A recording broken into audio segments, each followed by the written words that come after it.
ამ ფორმატის ვიდეოებში ჩვენ განვიხილავთ არა მხოლოდ სამუშაო кейსებს, არამედ ვნახავთ სხვადასხვა რეფერენსებს და შევეცდებით განვივითაროთ ჩვენი დიზაინერული ვიზუალური შეფასების უნარები და ხედვა. ვნახავთ საითკენ მიდის ტრენდები დიზაინის სამყაროში და ზოგადად როგორი გემოვნება აქვს ხალხს. ამიტომაც გამოიწერეთ ჩემი არხი, თუ გინდათ რომ თქვენზე სხვა ადამიანებმა თქვან როგორი გემოვნებიანი ადამიანიაო. პირველი რეფერენსი, რაც თქვენთვის მოვიძიე, არის ესეთი საბანკო აპლიკაციის homepage-ი, ინტერფეისი. არ ვიცი რეალობაში რამდენად არსებობს ეგეთი ინტერფეისი, იმიტომ რომ ჩემთვის პირადად ძალიან გავს კონცეფტს. იმიტომ რომ აი ეს ბუშტები, ბაბლები, ჩემთვის არის სიტუაცია, როდესაც დიზაინერები ძალიან აქტიურად ვეთამაშებით ხოლმე ინტერფეისს, იმისთვის რომ კონკრეტული ვიზუალი უფრო გამორჩეული და მკაფიო გავხადოთ. მაგრამ ჩემთვის ეს არის სიტუაცია, როდესაც აი წარმოვიდგინეთ, შევდივართ რაღაც პაბში, ინგლისურ, ირლანდიურ ან შოტლანდიურ და გვინდა რაღაცა ეგეთი სტილის კლასიკური გარემო და იქ ხდება აბსოლუტურად განსხვავებული ფუტურისტული გარემო და თითქოს რაღაცა იჭვის თვალით უყურებს სიტუაციას. სიმართლე რომ ვთქვას, დღევანდელი საბანკო აპლიკაციები მეტნაკლებად ერთმანეთს გავს ხოლმე, გვაქვს რაღაცა ერთი დონის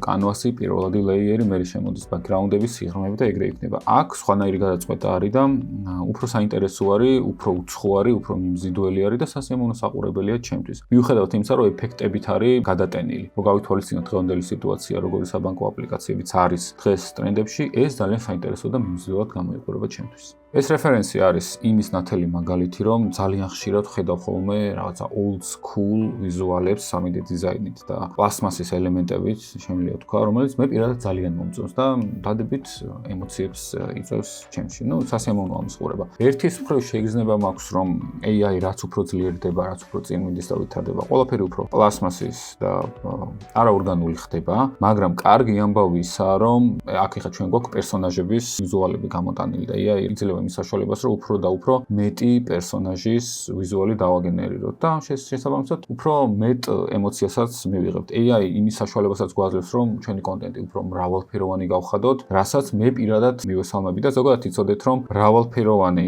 AI კონტენტი ნიშნავს, რომ თქვენი შემჩნევის და რაღაცა რადარზე დაფიქსირების უფრო მეტი საშუალება და შანსი გექნებათ ყოველთვის. შესაბამისად, ეს ვიზუალი ჩვენთვის ძალიან საინტერესოა, რაღაცა ძველ ეპოქას და პერიოდს მახსენებს, ნათლად არის აქ ჩანს, რომ ეს რაღაცა მონაკვეთები და ელემენტები AI-ით არის დაგენერირებული. ფერები ძალიან სასიამოვნოა და ზოგადად რაღაცა მიზიდულობას იწვევს ჩემში.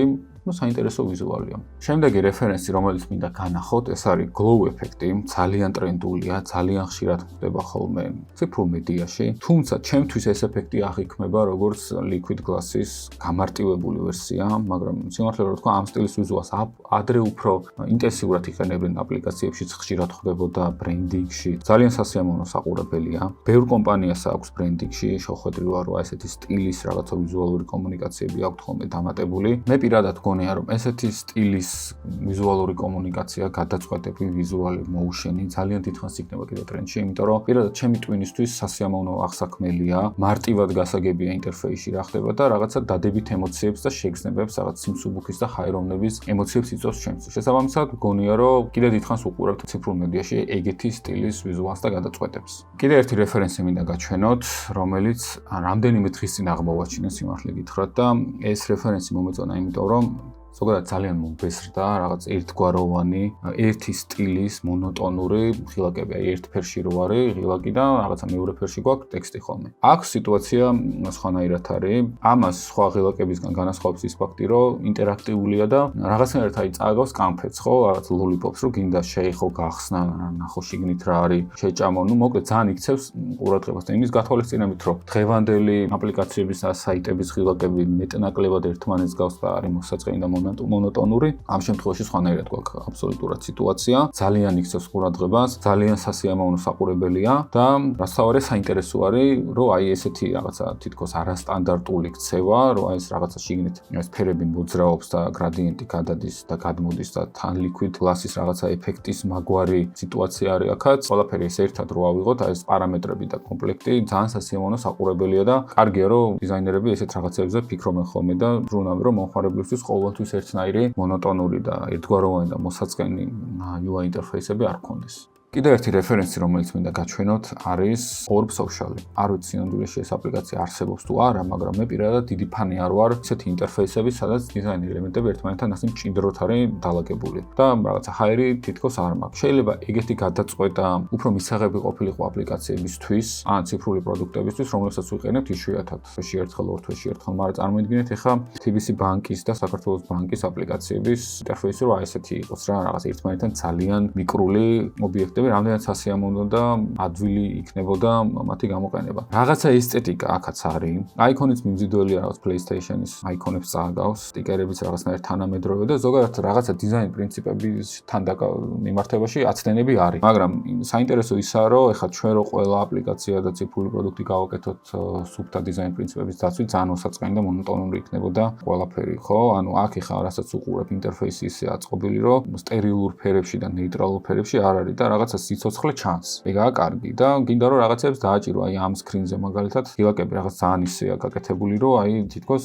იწევს რომ დააჭირო ნახო რა როგორ მუშაობს, ხად გადახვალ შემდეგ და ზოგადად რანაირი ინტერაქცია შეიძლება იყოს და ეს ყველაფერი ჩვენც ახლა პირადად ძალიან საინტერესო არის. შემდეგ ინტერფეისი რაც მინდა გაჩვენოთ არის სლავა კორნილოვის, რომელიც ერთ-ერთი მაგარი სპეციალისტია ფერებთან მუშაობის, ძალიან ლამაზ ინტერფეისებს აკეთებს და ხშირად შემხვედრია მისი შოთები ციფრულ მედიაში, ძალიან კარგად გამოსდის ფერებთან მუშაობა, glow effect-იც სასიამოვნოდ არის გაკეთებული. ქვემოთ ეს ალბათ სლაიდერია, რაღაცა კონტროლერის მსგავსი ობიექტი, შემაწუხებელი არ არის, რაღაც Apple-ის ძველი კამერის აპლიკაციას წააგავს, არის ძალიან სუფთა, აკურატული, მიმზიდველი, საინტერესო.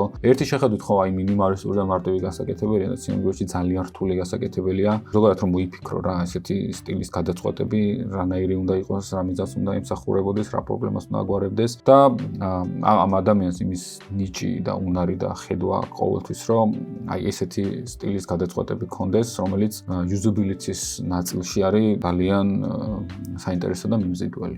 შემდეგი რეფერენსი, რისი ჩვენებაც მინდა, არის motion-ის ანიმაციის, ინტერაქციის, როგორც გინდათ ისე დაარქვით, რომელიც ჩემთვის პირადად არის ძალიან კოხტად გაკეთებული. ფონტიც არაჩვეულებრივად არის მისადაგებული სტილთან. რაც შეეხება usability-ს, აი usability-ის ნაწილში ჩემი აზრით არის ძალიან პატარა ხარვეზი, არ ვარ დარწმუნებული რომ აი ამ icons შეამჩნევს ძალიან ბევრი ადამიანი, იმიტომ რომ ზოგადად ყველა ინტერფეისი არის დასწავლადი, როდესაც ერთხელ ან რამდენჯერმე გამოიყენებ, მე როგორ გასაგებია როგორ მუშაობს, წინააღმდეგ შემთხვევაში არც Premiere Pro იარსებებდა და არც After Effects. იდეა არის ძალიან კარგი, ტექსტიც რო იცვლება, ეგეც არის ძალიან მაგარი რა. ეს ფანჯარა რო ვარდება და რაღაცა ასარჩევი, ორი ველი რო გაქვს, აი ეგ ქცევა მომწონს ძალიან მაგრა. გონია რომ ხარვეზი არის, რომ აი ზოგადად აი drop title თუ უფრო მკაფიოს გახდიდა დიზაინერი რომ აი ეს შევრონების აიკონები უფრო მკაფიო და გასაგები რო იყოს, ჩემი აზრით usability-ის ნაწილში კიდევ უფრო მაღალ დონეზე გადავიდოდა ეს ინტერფეისი. დანარჩენი არის